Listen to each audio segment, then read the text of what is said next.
Mortes por Covid em julho de 2021 superam as de julho de 2020, pior mês do ano passado. Antes de terminar, este mês já viu 33.660 mortes registradas por Covid, número maior do que os de janeiro e fevereiro, mas 59% abaixo de abril, pior mês da pandemia até aqui. Tendência foi de queda na maior parte dos dias deste mês.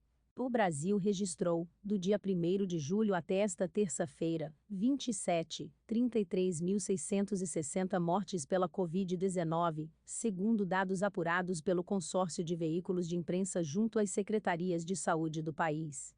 Mesmo com queda em relação aos últimos meses, o número já é maior do que o de julho de 2020, pior mês da pandemia no ano passado, que teve 32.912 mortes, veja gráfico abaixo.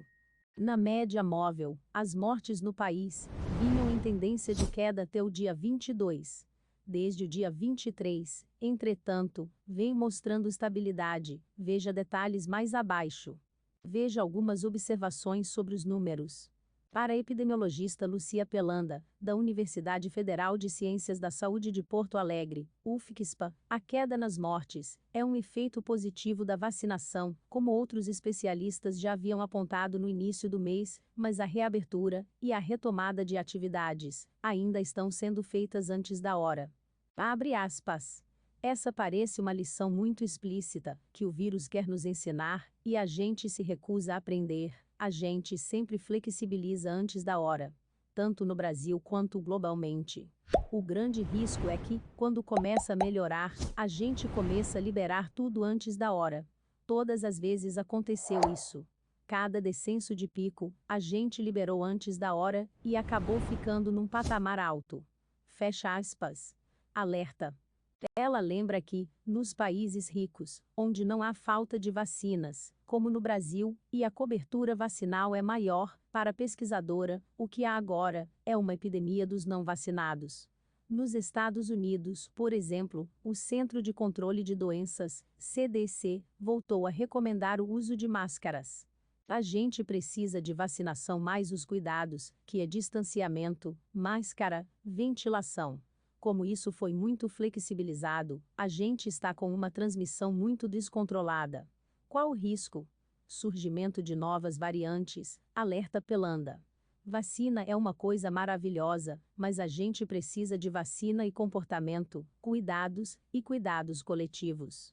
A opinião de Pelanda é compartilhada pela também epidemiologista Etel Maciel, da Universidade Federal do Espírito Santo, UFES. Abre aspas. A gente na verdade está cometendo o mesmo erro. Lembra que, nesse período do ano passado, os governos estaduais acharam que a pandemia estava controlada, que inclusive a gente já tinha imunidade de rebanho. Que o pior já tinha passado, fecha aspas. Recorda Maciel.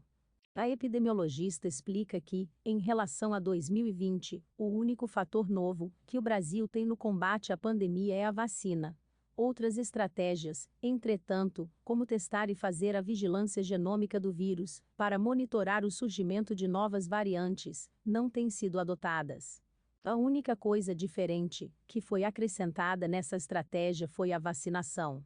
Só que a gente tem, efetivamente, menos de 20% de pessoas vacinadas com o esquema completo. E a gente já sabe que essa variante Delta tem um impacto nas pessoas que tomaram uma dose só. Então, vamos colocar nossa realidade. A gente tem mais de 80% das pessoas sem vacina, ou com uma vacinação muito parcial, lembra? Ela critica o fato de taxas de ocupação de leitos de UTI estarem sendo usados para medir a situação da pandemia, como os índices estão baixos, há a crença de que há mais espaço para as pessoas adoecerem. Com a reabertura neste momento, entretanto, há o risco de surgimento de novas variantes, aponta Maciel, e de mais casos, internações e óbitos. Nós achamos que isso não vai acontecer, é um tipo de pensamento mágico, porque a gente acha que não vai acontecer aqui. Primeiro a pandemia não ia chegar, depois a segunda onda não ia ter, e aconteceu a mesma coisa aqui.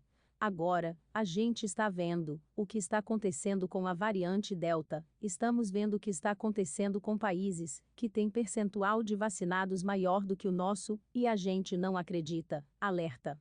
Para o pesquisador Paulo Nadanovski, do Instituto de Medicina Social, IMS, da Universidade do Estado do Rio de Janeiro, UERJ, prever o cenário dos próximos meses é complexo.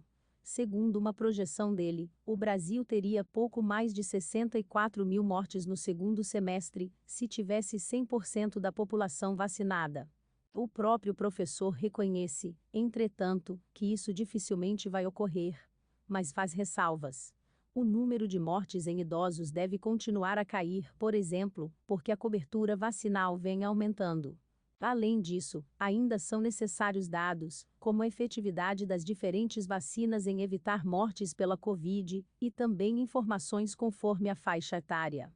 Entre os idosos, 100% estão vacinados. Para a gente refinar essa estimativa, tem que ver a distribuição de vacinados e de não vacinados na população em diferentes faixas etárias, e a efetividade da vacina, principalmente a Coronavac. Agora tem AstraZeneca, muito usada também, e as outras, o quadro ficou mais complexo para se fazer uma estimativa, diz. Lúcia Pelanda, da UFSCPA, concorda com a avaliação do pesquisador da UERJ.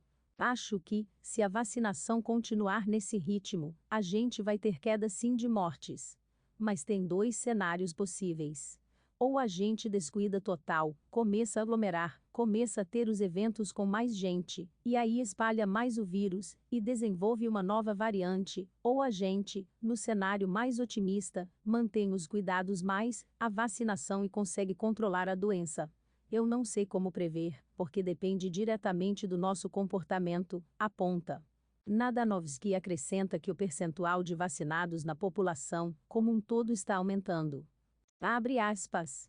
Se continuar nesse ritmo, é possível que, em pouco tempo, a gente tenha um percentual altíssimo, mesmo não idosos, vacinados.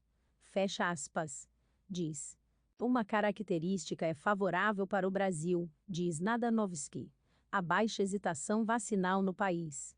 A gente aqui, felizmente, diferentemente de países como Estados Unidos da América e até Inglaterra, não temos um movimento antivacina muito forte.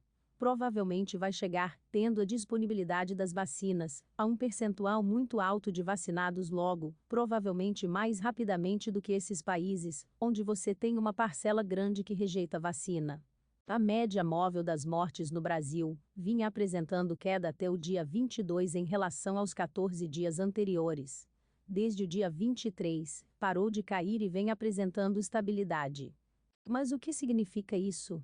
A média móvel de um determinado período é calculada do mesmo jeito que a média, mas muda a cada dia conforme o valor daquele dia é considerado no cálculo. Por exemplo, de 21 a 27 de julho, o Brasil registrou as seguintes quantidades diárias de mortes por Covid-19. Se essas quantidades forem somadas, 7.604 mortes ao todo, e divididas pela quantidade de dias, 7, chega-se a uma média móvel de cerca de 1.086 mortes diárias no dia 27 de julho em relação às 2 semanas anteriores, conforme gráfico abaixo. Ao comparar a média móvel do dia 27 com a do dia 14 dias antes, a diferença entre elas é de cerca de 15%. Esse número é considerado uma estabilidade no número de mortes, entenda no vídeo abaixo. A média móvel serve para contrabalançar números muito diferentes de mortes registradas em fins de semana e feriados, por exemplo, quando tende a haver atraso nas notificações por causa do plantão das equipes de saúde. O consórcio de veículos de imprensa começou o levantamento conjunto no início de junho de 2020.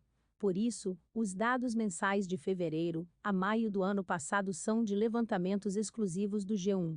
A fonte de ambos os monitoramentos, entretanto, é a mesma: as secretarias estaduais de saúde. Um ponto importante é que o consórcio monitora a data de registro das mortes, e não o dia em que elas ocorreram. Isso significa que mortes registradas em julho, principalmente no início do mês, podem ter ocorrido, na verdade, em junho, e assim sucessivamente.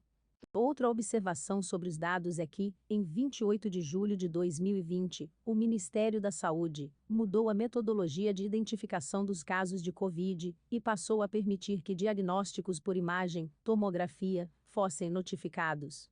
Também ampliou as definições de casos clínicos, aqueles identificados apenas na consulta médica, e incluiu mais possibilidades de testes de Covid.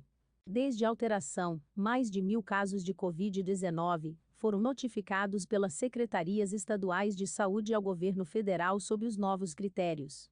Se inscreva para acompanhar a cobertura completa dessa notícia e de muitas outras.